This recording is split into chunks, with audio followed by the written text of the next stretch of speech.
Marty Leeds is the excitable numbers guy who came up with some very odd things. But then you actually look at the footage of this eclipse, and you take it into the, whatever Photoshop or any of these sort of programs, and you look at it doesn't matter what you do with the you mess with all the levels and stuff like that, and what you can see is there's nothing there. There's nothing there.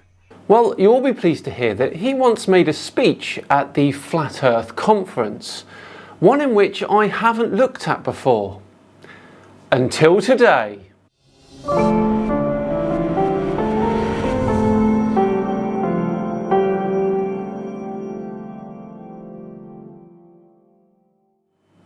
Hello all and welcome along to another episode of Flat Earth Friday with me, Simon Dan. Thank you very much for joining me. Before we begin today, a quick thank you to the sponsors of today's video, 1440. 1440 is a free daily newsletter for your all-in-one source of impartial, easily digestible news. With limited time each morning to catch up on the important news and information, 1440 is a quick and easily digestible news source with none of the clickbait and spin. You can come to your own conclusions based on fact, not opinion. All you have to do is go to join1440.com/simondan and enter your email address to get started for free. Once I'm done with my morning writing, I like to sit down with a coffee and go through the most important news stories of the day. Like this story I found on scientists making a breakthrough in understanding how penicillin could kill MRSA. An absolutely fascinating article and what sounds like an extremely important medical discovery. I love the variety of articles available and the diversity of the subjects in each article as well. I'm certainly much more up to speed with what's going on in the world now that I can access all this information much quicker. Get informed without the BS today. Click on the link in the description or visit join1440.com/simondan to register for 1440 for free today. Right, back to today's video where we join Marty Leeds on stage at the Flat Earth International Conference. Here we go. When they asked me to do this, I was like, yeah, I can put together a Flat Earth presentation. That's no problem. But, as I was sitting here, I realized that everybody's done such a fantastic job of, going over the proofs, going over NASA's BS and the anomalies of that. We all know, the curvature formula and all this stuff. So we know all that, right? So I was like, you know what, let's just take a different route. And really what I want to talk about is God. It seems like a good thing to talk about, right? Yeah, right? What does flat Earth ultimately mean? What does it mean? It means this thing was designed. Top to bottom, bottom to top, the whole thing is designed. If that truly is the case, then it is an abysmal design. Nothing can be proven, and one explanation violates another. You might want to go back to the drawing board on this one if you think it's that good. And that's what we're going to show today, is that you can prove that this thing was created, that you were designed, and you can do it just by looking at the human body. And really what we're going to do is show that the human being is a perfectly proportioned, perfectly ratioed, temple that houses the Holy Spirit. There's no getting around it. How bloody arrogant can you be? There are animals in the world that can see better than us, hear better than us, smell better than us, run faster than us, are stronger than us, and can fly. We are not as perfect as you claim. There's no getting around that this thing was designed. It's not like just out of, some laws of physics thrown together and smashed together, you're going to get a flat plane and a dome and two lights that are really, there's just no way. You have to say it's designed. There's no way of getting around it. Yes, because the laws of physics mean there will never be an instance where a flat Earth with two lights above it comes to exist. Because a flat Earth with two lights above it is total nonsense. That's why, in my opinion, flat Earth is so powerful in that way. I came to these conclusions before I even understood flat Earth. I understood that there was God. I understood that this was created. I understood that this was designed. And I'm going to show you how I came to that conclusion. Get ready for some very elaborate explanations and some flimsy number relationships. Now, the first question is, you have these questions like, what are the stars? Like, you get this from heliocentrists all the time. Oh, was the moon flat too, bro? Right? I don't know. No, I don't know. It's like, what are the stars? What's the moon? What's the sun? What's the blackness of space? What are the planets? I don't know. I ain't got a clue. Well, that's not good, is it? You really should have a clue if you're going to claim that the Earth is flat. Never been to the stars, never been to the moon. No one's ever been to the moon. As we all know, 12 people have walked on the surface of the moon. Marty's personal incredulity on that fact doesn't mean it didn't happen. Yeah. Never going to touch the sun. Too damn hot. Moon's probably too cold. What are the planets? I don't know. We have no idea what that stuff is there, up there. As far as we know, it's just some lights. So how do we have a relationship with that stuff up there? We don't need a relationship with that stuff up there.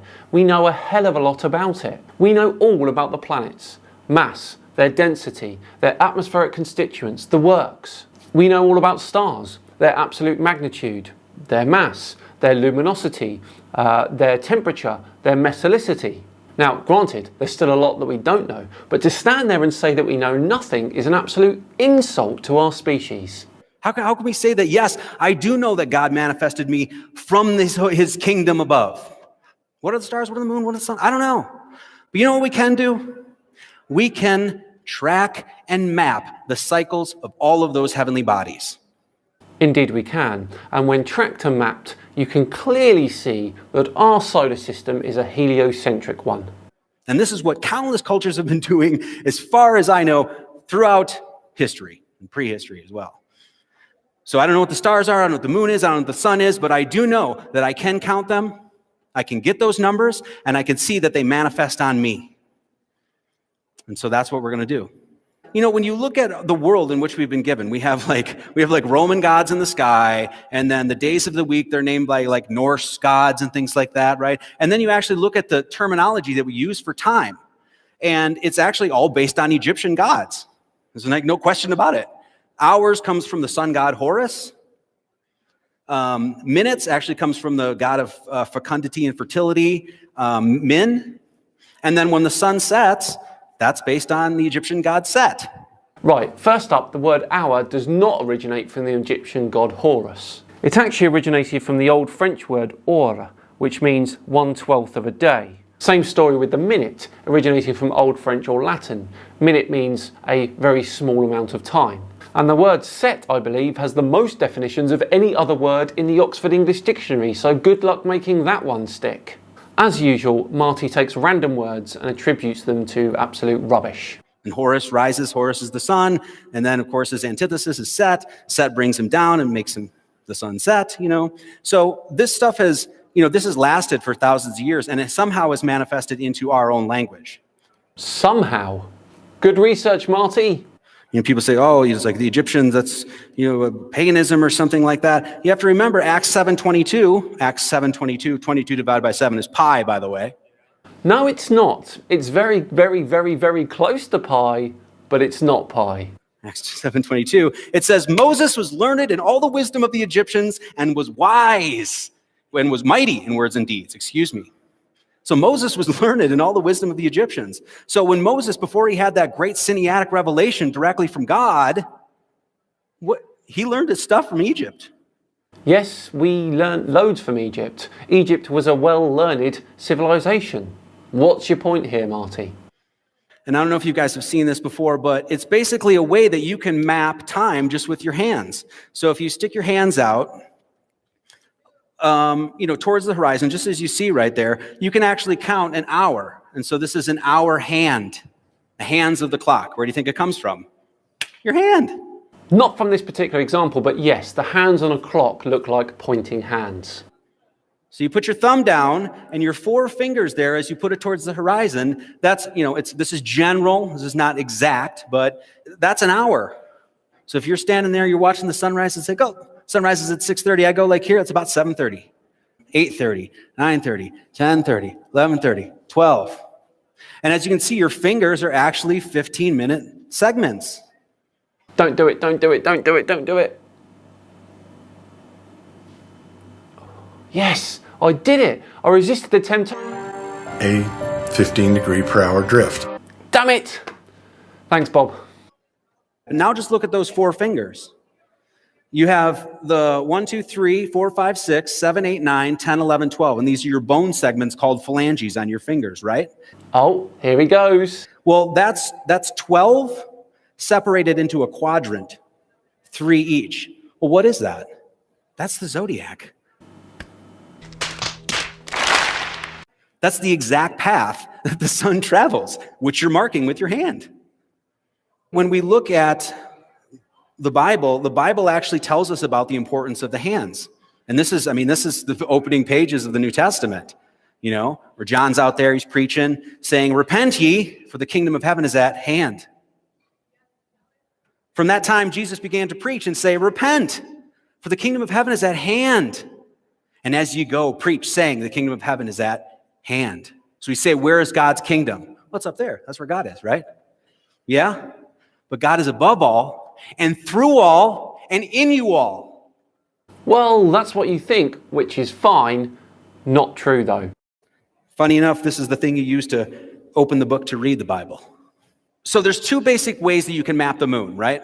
And it's a sidereal lunar month and a synodic lunar month, okay? And we're going to look at both of these numbers. But a sidereal lunar month is the length of time it takes for the moon to return to a given star in the sky.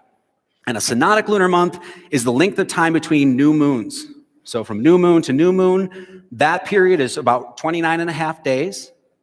And then the sidereal lunar month is basically the time it takes, about 27.3 days. Oh, he's actually correct on this one, but I don't think he's going to be correct for much longer. So when we're looking at integers or whole numbers, right? Essentially, the difference between these two numbers is 28. It's very, very close to 28. So you got that sidereal cycle, you got that synodic cycle. You take the mean or average between those two, you got 28. And why is there a difference between the synodic and sidereal lunar month, Marty? Have you ever asked yourself that? Because you're using it for some sort of proof here, which means you're happy that the difference exists. The reason for the difference is directly because of Earth's orbit around the sun.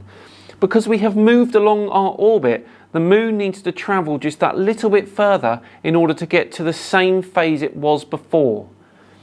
Dear, oh dear, Marty.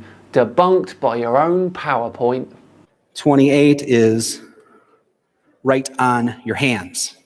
The phalanges of your hands, you got 1, 2, 3, 4, 5, 6, 7, 8, 9, 10, 11, 12, 13, and 14. Right? You got 14 right here. Well, what's 14 plus 14? It's 28. Total coincidence. The path that the moon takes, 28-day cycle, is right on your hands.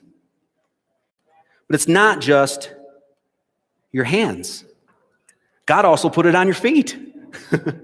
28 phalanges on your hands. You got 14 here and you got 14 here, right? Same thing on your feet. Your big toe has 2 phalanges, and your little piggies there, they each got 3. So that makes 28 down here and 28 up here. A wonderful nod to evolution there. So that is a mathematical template that has been given to you for you to really study yourself and realize that you are an image of God. Because we have the same number of phalanges in our feet as we do our hands. Really? Now, 28 is actually the 7th triangular number. Now, what does that mean? It means that if you add 1, 2, 3, 4, 5, 6, 7 together, you get 28. For those people out there that's like, oh, this is not numerology. This is just adding 1 through 7. This is basic mathematics that really children can learn to do. So 1, 2, 3, 4, 5, 6, 7 sums to 28. If you multiply those numbers, so 1, 2, 3, 4, 5, 6, 7, you multiply through them, you get the number 5,040. Multiplying 1 through 7, 5,040. Adding 1 through 7, 28. 5,040 divided by 28 is what? 180. So? What's 180? Semicircle. It's what you experience every single day when you look at the sun. Rises over there, sets over there, does a 180 arc over you. Well, actually, that rarely ever happens. Here in the UK, we get it twice a year. It's what you can turn your head, about 180 degrees. It's the internal degrees of the triangle. That's all found in the number 7. And the maximum score you can get with 3 darts. Think about that, Marty. And then you wonder why God did his work in 6 days and rested on that 7th.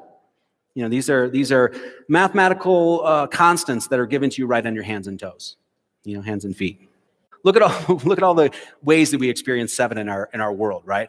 7 colors of the rainbow. We just went through the 3-dimensional mathematics of U is 7, right? You got 7 neck bones here, right? You've got 7 stars in the Big Dipper, right? You've got 7 notes of the major scale. I mean, we could go on and on and on the number of places you find 7 in our world, right? So what? You can also think of loads of things involving the number 6. What does that mean, Marty? Bloody hell. I'm going to leave Marty here and we'll dissect the rest of his presentation next month. What an absolute load of cobblers, hey guys? Well, thank you so much for watching today. If you enjoyed today's video, please do consider subscribing. It'd be very much appreciated. If you really enjoyed it, then you can press the like button as well. Thank you. Just enough time to once again thank 1440 for sponsoring today. Remember, visit join1440.com/Simandan to register for 1440 for free today. I've been Simandan. Have yourselves a great weekend, and I'll see you all on Tuesday for some more tinfoil fun involving 5G. See you then.